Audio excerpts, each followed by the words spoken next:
میرے بزرگوں کیا گزری ہوگی اللہ کے نبی کے دل پر.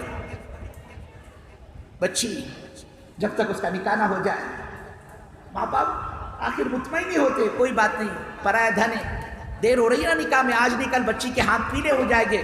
وہ مطمئن ہوتے ہیں, ان کو اطمینان ہوتا ہے دیر صحیح لیکن ہو جائے گا رشتہ ایک نہ ایک دن.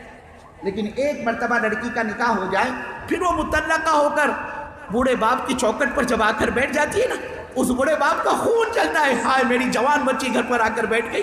اللہ کہے گا دیکھو تمہارے نبی کی 2 بیٹیوں کو طلاق بھی تم تک دین پہنچانے کی بنا پر تمہارے نبی صلی اللہ علیہ وسلم کو 7.5 کلومیٹر تک طائف کی وادی میں گھسیٹا گیا, دوڑایا گیا. تمہارا نبی تو وادی طائف میں چل نہیں سکتا تھا. اتنے پتھر برسائے اللہ کے نبی صلی اللہ علیہ وسلم کے کہ آپ کے دونوں جوتوں میں خون جمع ہو گیا. مائی صدیقہ بات چیت کا سلسلہ اللہ کے نبی کے ساتھ چل رہا تھا. ایک دم سے پوچھ بیٹھی یا رسول اللہ آپ کی زندگی میں سب سے سخت دین کون سا آیا؟ آپ چوک گئے. عائشہ یہ کیا سوال کیا تم نے؟ پوچھا تو یہ پوچھا, یہ تمہیں پوچھتا تھا کہ عائشہ جب تم نے سوال کیا میں تمہارے سوال کو تم کو جواب نہیں دوں گا. آپ نے فرمایا عائشہ میں تیرے کو کیا بتاؤں, وہ طائف کا زخم آج تک میں نہیں بھولا. کہ عائشہ میری قوم نے 7.5 کلومیٹر تک مجھے دوڑایا ہے, میرے دونوں جوتیوں میں خون جمع ہو گیا تھا. عائشہ میں تو چل بھی نہیں سکتا تھا, میری آنکھوں میں جب اندھیرا چھا گیا تو میں نے زمین پکڑ لی, میں بیٹھ گیا. اس پر بھی میری قوم کو مجھ پر دیا نہیں آئی اور وہ بھوکے شیر کی طرح مجھ پر بچھ کے میرے دونوں بازو کو پکڑ کر انہوں نے کھڑا کیا. عائشہ میرا قدم اٹھتا تھا ان کے پتھر چلتے تھے. 7.5 کلومیٹر تک انہوں نے مجھے دوڑایا.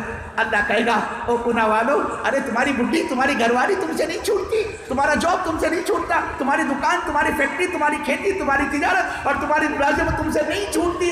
4 مہینے کے لیے تم تیار نہیں ہوتے. ہم نے اپنے نبی صلی اللہ علیہ وسلم کو ہمیشہ کے لیے مکہ سے باہر نکالا. نہیں چاہتے تھے اللہ کے نبی مکہ چھوڑ کر کہیں جائے. مکے والے اللہ کے نبی کی سانسوں کے دشمن بن گئے اور یہ فیصلہ کیا آج رات تو اللہ کے نبی کا کام تمام کر ڈالنا ہے. گھیر لیا چاروں طرف سے, باہر نکلتے حملہ کر کے محمد صلی اللہ علیہ وسلم کو ختم کر دے گی.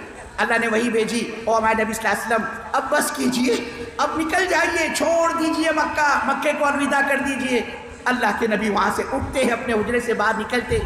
ان دشمنوں کے درمیان سے اللہ نے ان کو گزروایا, لیکن ان کی آنکھوں پر ایسے اندھے پن کا پردہ پڑ گیا, یہ اللہ کے نبی کو نہیں دیکھ پائے. لیکن اس رات کی تاریخی میں اللہ کے نبی صلی اللہ علیہ وسلم بار بار پلٹ کر بیت اللہ پر نگاہ ڈالے جا رہے اور زبان مبارکہ سے کہے جا رہے, اے بیت اللہ تو اللہ کا گھر ہے, مجھے تجھ سے ان سے عشق ہے, تعلق ہے, لگاؤ ہے, محبت ہے, تو میرا جائے پیدائش رہا ہے, میرے باپ دادا کا تو وطن رہا ہے, میں تو کسی حال میں کبھی تجھے چھوڑ کر کہیں نہ جاتا, لیکن میں کیا کروں, میں مجبور اور بے بس ہوں, یہ مکہ والے میرے کو یہاں رہنے نہیں دیتے. اللہ کہے گا تم سے 4 مہینے کے لیے گھر نہیں چھوٹا, ہم نے اب ہمیشہ کے لیے اپنے نبی صلی اللہ علیہ وسلم کو مکے سے باہر نکالا. اللہ کہے گا تم اپنے کو نبی کا عاشق بتلاتے ہو, نبی کی محبت کا دعویٰ کرتے ہو, نبی کی محبت میں نعرے بازی لگاتے ہو. ارے یہ 14ویں اور 15ویں صدی میں ہمارے نبی کا دین مٹ رہا تھا, ہمارے نبی صلی اللہ علیہ وسلم کی امت مرتد ہو رہی تھی, ہمارے نبی صلی اللہ علیہ وسلم کی امت کی بیٹیاں اپنی امنگ, اپنی چوائس, اپنی ارمان اور اپنی خواہشات کو پورا کرنے کے لیے اپنے ایمان کا سودا کر کے وہ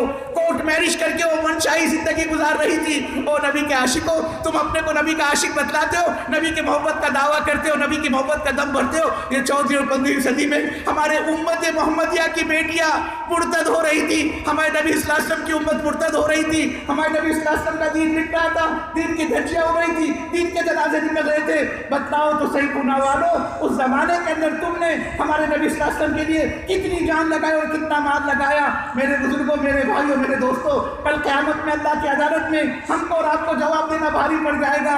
یہ دین امانت ہے اور کل قیامت میں اللہ اس امانت کے بارے میں پوچھے گا. یہ محنت, یہ دعوت, یہ نقل و حرکت, یہ تبلیغ, میرے بزرگوں کوئی تبلیغ والوں کے اپنے گھر کی ٹھیکیداری اور اجارہ داری نہیں ہے, یہ کام پوری امت کے مل جل کے کرنے کا کام ہے. اس امت کا تاجر, اس امت کا مزدور, اس امت کا پیشگی, امت کا انکام اور LLB اور مفسر اور محدث, یہاں تک کہ مونگ پھیلی کا تھیلا لگانے والا, آٹو رکشہ کا چلانے والا اور سبزی ترکاری کی آواز لگانے والا, یہ پوری امت برابر کی حضرت محمد صلی اللہ علیہ وسلم کے دین کی ذمہ دار ہے. کل قیامت میں ایک ایک فرد سے اللہ اپنے دین کے بارے میں پوچھے گا. یہی تو وجہ تھی حضرت عمر فاروق رضی اللہ تعالیٰ بے ایمان کا جنازہ گزرتا ہوا دیکھ لیتے, امیر المومنین کی چیخیں نکل جاتی. لوگوں نے کہا گورنر صاحب مرنے والا بے ایمان ہے,